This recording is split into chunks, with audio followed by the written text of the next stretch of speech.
நண்பர்கள் அனைவருக்கும் வணக்கம். எல்லோரும் நலமா இருப்பீங்க நம்புறேன். நலமா இருக்க வேணும். நான் கதைக்கிறதுக்கு மேல ஒரு வீடியோ காட்டுறேன் பாருங்க. பார்த்த அப்புறமா நான் கதைக்கிறேன்.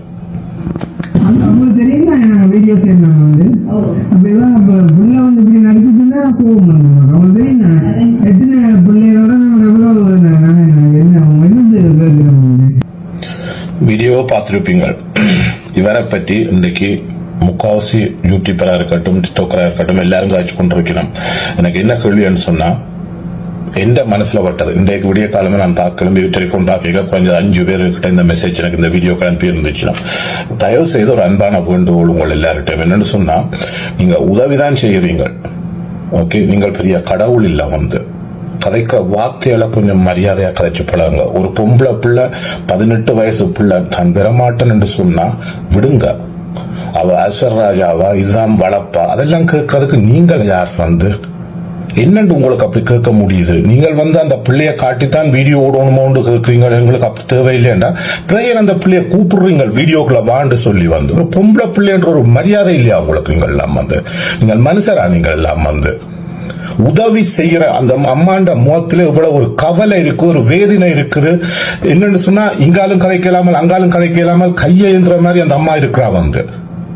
இன்றைக்கு நீங்க செய்யற உதவி உங்களோட சொந்த பணத்துல உதவி செய்யல. வெளிநாட்டில் இருக்கிற புலம்பெயர் தமிழர்கள் உங்களுக்கு அனுப்புற காசை வச்சுதான் நீங்கள் அது உதவி செய்றீங்க. அதுக்கே நீங்கள் இவ்வளவு திமிர் குணம் காட்டுறீங்க, இவ்வளவு கதைக்கிறீங்க. ஒரு மரியாதை இருக்க வேணும்.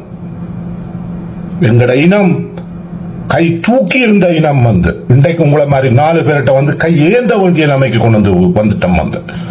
அந்த ஜீவன் இருந்திருந்தா உங்களை எல்லாம் முளையிலேயே கிள்ளி எறிஞ்சிருக்கும் அந்த மனுஷன். கொஞ்சம் ஜோசியுங்க.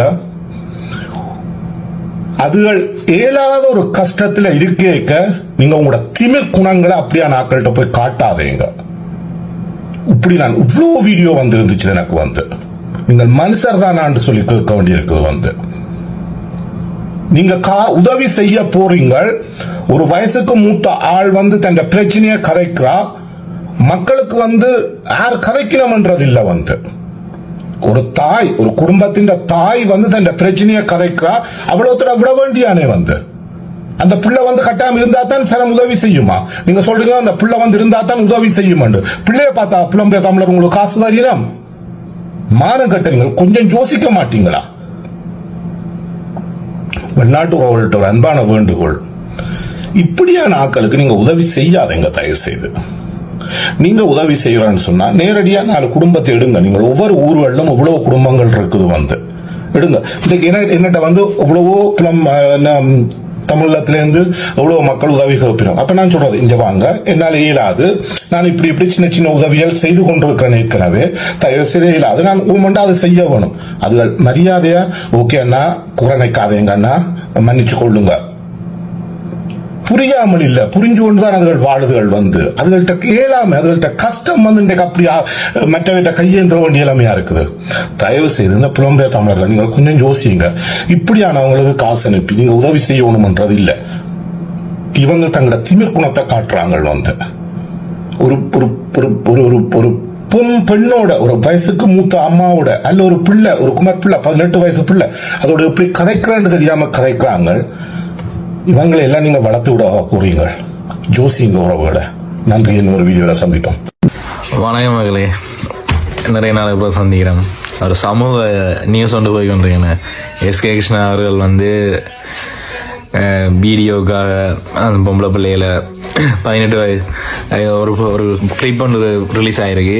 18 வயசு பிள்ளை தான் வீடியோக்குள்ளே வர மாட்டேன் ஏண்டா யாரன்னு பார்த்தேன் கொஞ்சம் ஒரு மாதிரி போகும்ன்றதால அவங்க அம்மாக்களுக்கு உதவி செய்வீங்க, எங்களுக்கு உதவி என்ன மாதிரி சொல்ல. அவர் வியூஸ்க்காக அந்த கேர்ள் வந்தால் தான் வீடியோ எடுப்பேன். நீங்கள் ஐஸ்வர்யராயா 18 வயசு பால் குடியாண்டு தகாத வார்த்தை பிரியோகம் லஞ்சு சொன்னீங்க. அவர் ஒரு பக்கம் நீங்கள் உதவி செய்கிறது, நீங்கள் எதுக்காக உதவி செய்ய ஆரம்பிச்சேன்னே மறந்து போயிட்டீங்களே ப்ரோ. நீங்கள் உங்களோட யூடியூபர் ரன் பண்ணுறதுக்காக தான் உதவி வீடியோ கிடைக்கிறீங்க. முதல் நீங்கள் அந்த கூரைக்கு மேலே இருந்து வீடியோ போட்டதையும் அப்படி ஒவ்வொரு இடங்கள்ல எங்களுக்கு பரிசு, கனடாலேருந்து பரிசு அப்படி வீடியோ போட்டதையும் மறந்துட்டீங்கன்னு நினைக்கிறேன். நீங்கள் வீடியோ போடுறது உங்களோட மனசாட்சிக்கு தெரியும். நீங்கள் என்னத்துக்காக வீடியோ போடுறீங்க? யூடியூப்பில் வருமானம் கூட வருமானதுக்காக போடுறீங்க. அதுக்கு நீங்க எடுத்த கொண்டென்ட் தான் மக்களுக்கு உதவி செய்யறது. ஹர்ஷா சாய் செய்யறார், அவர் என்ன செய்யறாரு, அவர் தண்ட பணத்தை எடுத்து ஊர் மக்களுக்கு கொடுத்து கொண்டிருக்கிறார். நீங்க என்ன செய்றீங்க, புலம்பெயர் தமிழர்கிட்ட பணத்தை வேண்டி கொடுக்குறீங்க. சரி, அது ஒரு நல்ல விஷயமாவே ஒத்துக்கொள்ளலாம், நீங்க உதவி செய்யறது ஒரு நல்ல விஷயம். ஆனா அதுக்காக நீங்க கட்டாயம் பொம்பளை பிள்ளைகளை வச்சுதான் பொம்பளை பிள்ளைகளை அள வச்சு இல்ல அம்மா மேல அள வச்சு தான் நீங்க எதோட வண்டி இல்லையே உதவி என்று அவங்களுக்கு என்னென்ன பிரச்சனை என்று உங்களுக்கு தெரியும். அவங்கள அந்த பிரச்சனையை சரி அவங்க உறுதிப்படுத்துறாங்க, அது உங்களுக்கு சரி, அது உங்களை வீடியோவில் சொல்லணும்னு ஆசைப்படுறீங்க. அதுக்காக நீங்கள் என்னென்னு சொல்கிறது, சரி உங்களோட வீட்டு பொம்பளை பிள்ளைகளை உங்களுக்கு தங்கச்சி யார்ட்டு இருக்குன்னு நினைக்கிறேன். அப்போ உங்களோட தங்கச்சியை கூட்டிகிட்டு வந்து கதைக்க விடுவீங்களா? தங்கச்சி எங்களுக்கு கஷ்டம், காசுகள் அம்மான்னு கதைக்க விடுவீங்களா? இல்லை தானே. அது மாதிரி ஒவ்வொருத்தருக்கும் தன்மானம் தனி தண்டி இருக்குது. அப்போ நீங்கள் அதுக்குள்ளும் கொஞ்சம் மதிப்பளிக்கணும். அதை விட்டுட்டு நீங்கள் அவங்க வீடியோக்குள்ளே வரையிலன்றன்னு அவங்கள பேசுகிறதெல்லாம் சரியான ப்ரோ.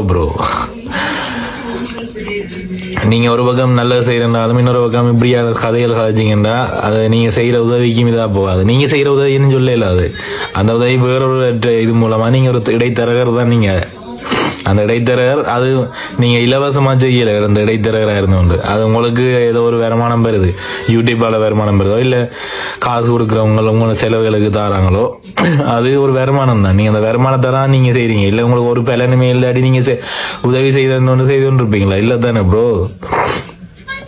அதனால நீங்க உதவி செய்யறது ஓகே செய்யுங்க, அது உண்மையிலேயே ஒரு நல்ல விஷயம். நீங்க உதவி செய்யறதுன்றது உண்மையா எங்கண்ட மக்களுக்கு கிடைக்க வேண்டியது. அதே புலம்பெயர் வாழ் தமிழர்களே, நீங்கள் என்ன செய்யுங்க, அதெல்லாம் ஆகும். நீங்க இதுக்கு முதல்ல ஒரு அமைப்பா இருந்திருக்கிறீங்களா? அதை மறந்துட்டீங்க. நீங்க முதல்ல ஒரு பெரிய அமைப்பு, அந்த அமைப்பு என்ன செஞ்சீங்க, ஒரு போராட்ட நீதிக்காக போராடினீங்க. ஆனா அதே அமைப்பு நீங்க இப்ப இல்லையென்று வைங்களேன், ஆனா அதே ஆக்கள் தான் இருக்கிறீங்க இப்போ, ஆனா அதே தொடர்புகள் தான் இருக்கு. நீங்க உங்கள் மூலம் உங்கள்ட அந்த பாட்டமைப்பு வேலையமைப்பு மூலமே நீங்க உதவலாம். நீங்க எங்கண்ட இனத்தை விருத்தி அடை செய்யலாம், விருத்தி அடை செய்யணும்னா டெவலப் பண்ணலாம், அபிவிருத்தி அடை செய்யலாம் எங்கண்ட இனத்தை. அதை கொஞ்சம் கன்சிடர் பண்ணுங்க புலம்பெயர் வாழ் மக்களே. ஏன்னா நீங்க இவ்வளவு காலம் ஒரு தலைவன் கீழே ஒரு கட்டமைப்பை இயங்கி இருக்கிறீங்க எல்லாரும். அப்ப அதே அந்த தலைவன் அறிவுரைகள் எவ்வளவு இருக்கு. அந்த தலைவனை நாங்கள் பின்தொடரலாம் வேண்டாம், அந்த தலைவனை எப்படி அந்த கட்டமைப்பை நடத்தி இருப்பார், அந்த தலைவனால அது எப்படி நடந்திருக்கு. அப்ப நாங்கள் அதே தலைவன் இல்லாட்டி நாங்கள் அதையே பின்பற்றி செயற்படலாம். தலைவனை படத்தை வச்சுட்டே நாங்கள் உதவிகள் செய்யலாம், செய்து கொண்டிருக்கலாம். அது நாங்கள் பிரிச்சு ஒரு வேலைவாய்ப்பா உருவாகணும். நாங்கள் அப்படி இல்லாம உருவாடி நாங்கள் இப்படித்தான் என்னன்னு சொல்றது, எங்க இனமே கேவலப்படுத்துற மாதிரி தான் செய்து நடந்து கொண்டிருக்கணும். இதை கொஞ்சம் கன்சிடர் பண்ணுங்க. அடுத்த எஸ்கேஷன் நீங்க தயவு செஞ்சு தம்னையில் ஒரு வயசு குறைஞ்ச பிள்ளைய போட்டீங்கன்னா தம்னையில் உங்களுக்கு வியூஸ் கூட மொழியோ அந்த பிள்ளைக்கு ஒரு தன்மானம் இதுகள் எல்லாமே இருக்கு, அதெல்லாம் யோசிச்சு செயற்படுங்க நீங்களும்.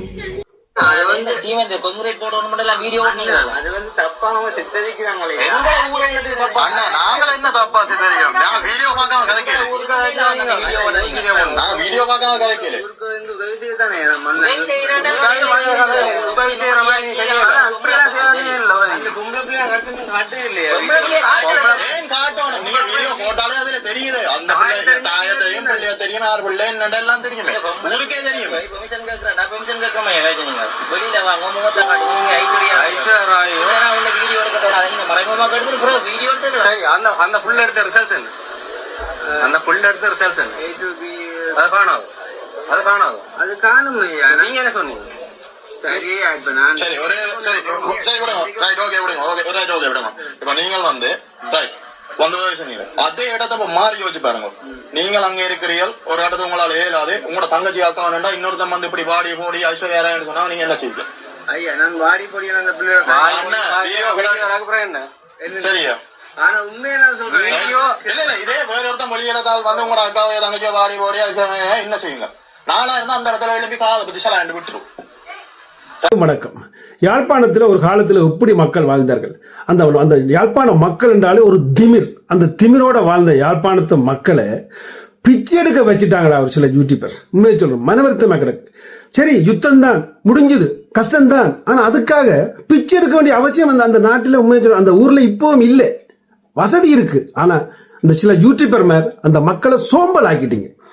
நடிங்கக்கா, நடிச்சிங்கன்னா உங்களுக்கு பணம் தாராம், வெளிநாட்டில் உள்ள இழிச்ச வேறு உங்களுக்கு பணம் தருவார்கள் என்று அப்படி நடிக்க வச்சு அந்த மக்களை வேலைக்கு போகாம அதாவது வீணடிப்பை வச்சு நீ சம்பாதிச்சிட்ட பணத்தை. ஸோ உங்களை எல்லாருக்கும் தெரியும், எஸ்கே கிருஷ்ணா அரெஸ்ட் பண்ணிட்டாங்க. அதாவது யாழ்ப்பாணத்தில் மக்களுக்கு பிச்சை எடுக்க கற்றுக் கொடுத்தார் கிருஷ்ணா. ஆனால் யாழ்ப்பாணத்து மக்கள் கிருஷ்ணாவுக்கு இப்போ பாடம் படிப்பிக்க கற்றுக் கொடுத்து விட்டார்கள். அவரை வளைச்சி பிடிச்சு கொண்டே காவல்துறையிடம் ஒப்படைச்சிருக்கார்கள். அதாவது இனித்தான் அந்த காவல்துறைக்கும் பணத்துக்கும் போட்டி. அதாவது கிருஷ்ணாட்ட இருக்கிற பணமா இனி அதாவது அங்கே உள்ள காவல்துறையின் பலமானத புலம்பெயர்ந்த மக்கள் நாங்கள் பார்க்க போகிறோம். அதாவது எந்த வகையில் இனி கிருஷ்ணாவை ரிலீஸ் பண்ண போகிறார்கள், வெளிவிட போகிறார்கள். இவற்றை சட்டங்களை செய்த குற்றங்களை விசாரித்து, அதாவது இவர் அந்த ஒரு ஆண்மகன் இல்லா வீட்டுக்குள்ள நடு வீட்டில் இருந்து கொண்டு அந்த பெண்ணை கேவலப்படுத்தினதுக்கே என்னை பொறுத்தவரையில் 10 லட்சம் வரையும் அவருக்கு ஃபைன் அடிக்கலாம். அதை காவல்துறை செய்து கொடுக்கணும். அடுத்தது ஒரு பேங்கில் இவ்வளவு லட்சக்கணக்கே கேள்விப்பட்டப்போ மில்லியன் கணக்கில் இவர்கிட்ட அங்கே புரண்ட பணங்கள், அதற்கு ஒரு வரி எடுக்க வேணும் அது இலங்கை அரசு. அப்போதான் அந்த நாடு செழிப்பாக வளரும். அப்போ அந்த அவ்வளோத்தையும் அந்த நாடு செய்யுமா? அல்ல கிருஷ்ணா எல்லாத்தையும் பணத்தால் விலைக்கு வாங்கிடுவார்களா? ஸோ மக்களே, கிருஷ்ணா அரெஸ்ட் பண்ணப்பட்டது கவலை இல்லை, மகிழ்ச்சி இல்லை. அது ஒரு பக்கம் இருக்கட்டும். என்ன இருந்தாலும் ஒரு தமிழன் நல்ல விஷயம் செய்தால் நாங்கள் இப்போ பின்னால் நின்றுப்போம். ஆனால் இவன் ஆணவத்திலேயே மற்றவனை கொள்றான். அது ஆணவ கொலை என்றே சொல்லலாம். அதாவது மனதால் புண்படுத்தக்கூடிய பல விடயங்களை செய்திருக்கிறான். ஸோ அந்த விடயத்தால் இன்றைக்கு நானும் கொதிச்சு கதைக்க வேண்டிய கட்டம். எனக்கு உண்மையை சொல்லப்போனால் சின்ன பொடியன் பாவம். ஆனால் இந்த கட்டத்தில் என்ன நடக்க போகுதுன்றதை நாங்கள் பொறுத்திருந்து பார்ப்போம். கிருஷ்ணாக்கு கொடுக்க போகிற தண்டனை இனியொருவன் அங்கே திருப்பியும் ஒரு வீடியோ துவங்கக்கூடாது. நான் ஹெல்பிங் வீடியோ செய்ய போகிறேன் என்று. ஹெல்பிங் வீடியோ செய்கிறதா இருந்தால் கார்ட்டூனை வச்சு செய்யப்போ, ஒரு கார்ட்டூனை வச்சு செய்து அந்த கார்ட்டூனை மக்களுக்கு காட்டு. இதுதான் இப்போ இந்த இடத்துல இருக்கிற நிலைமை. ஸோ உனக்கு விரும்பினா இந்த கார்ட்டூனை பார்த்து பணத்தை கொடு. அப்படி இல்லாட்டி அந்த பணத்தை நேரே அந்த குடும்பத்துக்கு அனுப்பு. ஸோ பொறுத்திருந்து பார்ப்போம் கிருஷ்ணாக்கு என்ன நடக்க போகுதுன்றதை, பணமா காவலா என்றதை. அதுவும் புலம்பெயர்ந்த தேச மக்கள் உத்து கவனித்து கொண்டிருக்கார்கள். யாழ்ப்பாணத்து மக்களுக்கு ஒரு சல்யூட், வளைச்சு பிடிச்சி கொடுத்ததுக்கு. அடுத்தது இனிமேலும் கிருஷ்ணா வீடியோ எடுக்க வந்தால் தயவு செய்து அந்த வீடியோ பக்கம் போகாதீங்க. யாழ்ப்பாணத்து மக்களே, புலம்பெயர்ந்த தேசமே, தயவு செய்து பணத்தை அனுப்பாதே. பணத்தை அனுப்பு, ஆனால் இப்போ இல்லை. நல்ல விடயத்தை பார், நல்லொருவனை உருவாக்கு, அவனுக்கு ஒரு வழியை சொல்லு. அல்லாட்டி ஒரு புலம்பெயர்ந்த தேசங்கள் திட்டத்தை தீட்டி அதுக்கு பிறகு இந்த பணத்தை கொட்டு. நான் ஏற்கனவே சொன்ன மாதிரி தமிழ் கட்சி என்று இருந்துச்சு. அந்த கட்சியை ஆள தெரியாமல், செயற்பட தெரியாமல் நாசமாக்கிட்டீங்க. இப்போ இப்படியான ஹெல்பிங் ஒரு சிஸ்டம் இருந்தது. ஆனால் அந்த ஹெல்பிங் சிஸ்டத்தை உங்களுக்கு கொண்டு தெரியாமல் அதையும் நாசமாக்கிட்டீங்க, நம்பிக்கை துருவமாக்கிட்டீங்க. இனி தமிழன் வெறுங்கையுடன் நிற்க போறீங்க. இந்த ஹெல்பிங் வீடியோ கூட இனி சிங்கள அரசாங்கமோ இல்லாட்டி அந்த அரசாங்கம் எடுத்து அந்த ஹெல்பிங் காசை எடுத்து பொதுவாக கொடுக்கும். அதாவது தனி தமிழர்களுக்கு போய் அந்த பணம் சேராது. ஏன்னா பாதிக்கப்பட்டது உண்மையாக சொல்ல போனால் தமிழர்கள். ஆனால் தமிழர்கள் போகாது. நாங்கள் அனுப்புகிற எல்லா ஹெல்பிங்கும் அரசாங்கத்துக்கு அனுப்பினோம். அந்த அரசாங்கம் நிச்சயமாக சரியாக கொடுக்கும். ஆனால் எல்லா இலங்கை பூராயே கொடுக்கும். அப்போ பாதிக்கப்பட்ட தமிழர்களுக்கு மட்டும் அது போய் சேராது. ஸோ என்ன செய்யறது? உங்களை மாதிரியான ஆட்கள் இருக்கேக்கல எங்கள்கிட்ட பணம் சிதைஞ்சு தான் போகுது. நன்றி, வணக்கம். சனத்துக்கு இப்ப சரி ரோசம் வந்ததே என்று நினைக்கும் போது பெருமையா தான் இருக்குது. இப்ப நேற்று தான் நாங்கள் காய்ச்சிருந்தோம். கிருஷ்ணா ஒருவேளை அந்த குடும்பத்தை போய் சமாதானப்படுத்தி தாங்களாத்தான் தங்களோட விருப்பத்தின் பேர்லாம் நடந்தது, இது ஒரு நாடகம் மண்ட மாதிரி காட்டி சித்தரிக்க வலிக்கிட்ட கிருஷ்ணாவை இன்றைக்கு சனம் மடக்கி பிடிச்சு போலீஸ்ல கொடுத்துருக்குது. பெரிய ஒரு சந்தோஷமா இருக்குது எங்கட சனத்தை நினைக்க. ஆனா போலீஸ்ல கிருஷ்ணாவை மட்டும் அடைச்சா எல்லாம் சரி வந்துருமாடா? இது எதால நடக்குது? இதுக்கு ஆணி வேறு எது, கீ எது உங்களுக்கே தெரியும். கிருஷ்ணா மட்டுமா யூடியூப் செய்யறாங்க, கிருஷ்ணா மட்டுமா செய்யறாங்க. இது இந்த வீடியோ வெளியால வந்ததால இவ்வளவு பிரச்சனை உங்களுக்கு எல்லாரும் தெரிஞ்சிருக்குது. அப்ப மக்களாகிய நீங்கள் கிருஷ்ணா மட்டும் போக்கஸ் பண்ணாம இது எங்க ஆணி வேறுன்னு சொல்லி யூடியூபர்ஸ் இப்படி உதவி செய்யறேன்னு சொல்லி மக்களை உபத்திரம் செய்யற யூடியூபர்ஸை கண்டறியீங்க. இது தொடர்பான நடவடிக்கை, சட்ட நடவடிக்கைகளை கொஞ்சம் பலப்படுத்துங்க. ஏன்னா போலீஸ் விட மாட்டானா? யாழ்ப்பாண போலீஸ் இப்ப உள்ள என்ன நடக்குது தெரியுமா உங்களுக்கு? முதல்ல ஏன்னா கிருஷ்ணா கொண்டே கம்பி எண்ணெய் வச்சு குந்த வச்சு கண்ணை வச்சு கொண்டிருக்கீங்க. அங்க கதிரையில போட்டு பேரம் பேசிட்டு இருப்பாங்க. விளங்குதா? அது பொறுப்பான நல்ல போலீஸ் போட்டா பிரச்சனை இல்லை. இப்ப வெளிநாட்டு காசெல்லாம் அங்க வேலை செய்யும். நான் யூடியூப்ல வீடியோ போட்டுக்க மாதிரி வெளிநாட்டு காசெல்லாம் இப்ப வேலை செஞ்சா கிருஷ்ணா வெளியே வரப்பான். வெளியே வந்து அவன் என்ன செய்ய போறான்? போலீஸ்ல விட சின்ன 60 கொடுக்கும், வெளிநாட்டில் இருக்க சின்ன 60 கொடுப்பாங்க. இப்படி அவன் வீடியோ கூடாதுன்னு சொல்லி அது ஓகே, சந்தோஷம். ஜனத்துக்கு உதவியில செய். ஆனா உபத்திரம் செய்யற அளவுக்கு உதவி செய்யான்னு சொல்லி செய்யறது நல்ல விஷயம். ஆனால் பிடிச்சு கொடுத்துதான் பெருமைன்னு சொல்லி நீங்க நினைச்சிட்டு இருந்தீங்களேன்னு சொன்னா அது கஷ்டம். என்ன சொன்னா கிருஷ்ணாவை மட்டும்தான் நீங்க போக்கஸ் பண்ணுங்க அப்படின்னு சொன்னா ஒரு தனிப்பட்ட நபரை நீங்க போக்கஸ் பண்றீங்க. சமுதாயத்துல என்ன பிரச்சனை நடக்குது அந்த பிரச்சனையை போக்கஸ் பண்ணுங்க. கிருஷ்ணா வச்சு கொண்டுதான் இதெல்லாம் முடிஞ்சு நினைச்சுக்கா அது எங்கட முட்டாள்தனம், எங்கட சமுதாயத்துல முட்டாள்தனம். கிருஷ்ணா மட்டும் இல்ல யூடியூப் நடத்தி இந்த வேலையை பாக்குறது, அது ஒரு வீடியோ வழி வந்ததால இப்படி எல்லாருக்கும் தெரிய வந்துருக்கு கிருஷ்ணான்னு சொல்லி. கிருஷ்ணால இருக்க கோவத்திலையும் சில பேர் செய்யறீங்க. ஆனா இந்த யூடியூபர் செய்யற எல்லா பிரச்சனையும் நீங்கள் வெளியே கொண்டுறேன்னு சொன்னா மெயின் கீழே கை வைங்க. முக்கியமா இந்த புலம்பெயர் தேசங்கள்ல இருந்து காசுகள் அனுப்பப்படுது, உதவிக்கு மட்டும் காசு அனுப்பப்படல. இந்த உபத்திரத்தை உருவாக்குறதுக்கு அவங்க தான் காசு அனுப்புறாங்க, செய்யற தப்பு தானே எல்லாம் செய்யறதுக்கு அவங்க தான் காசு அனுப்புறாங்க. எங்கட சனத்துக்கு இப்ப சரி ரோசம் வந்ததே என்று நினைக்கும் போது பெருமையா தான் இருக்குது. இப்ப நேற்று தான் நாங்கள் காய்ச்சிருந்தோம்.